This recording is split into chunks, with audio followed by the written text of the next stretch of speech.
হালকের তো 5টা মেয়ে হয়েছে, কিভাবে যে বিয়ে দেবে? দিন আনে দিন খায়। আল্লাহর রহমতে আমার 5টা মেয়ে, তাতে আমার থেকে গ্রামের লোকের চিন্তা বেশি জানে।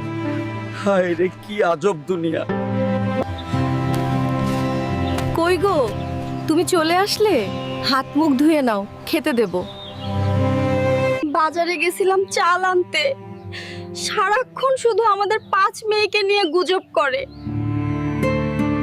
দেখো সখিনা, আমাদের ছেলে নাই তো কি হয়েছে, ইনশাআল্লাহ একদিন এই 5 মেয়ে আমাদের মুখ উজ্জ্বল করবে। গ্রামের লোক কি বলছে বলুক, তাতে তুমি টেনশন নিও না। যাও যাও মা, স্কুলের ভিতর। আমি এখন কাজে যাব। একটা কথা মাথায় রেখো, তোমাদের ভালো করে পড়তে হবে। বাবা, এসএসসি পরীক্ষা দিব, ফর্ম ফিল আপের জন্য টাকা লাগবে। আমার কলেজের 3rd ইয়ারের বই লাগবে বাবা। ঠিক আছে মা।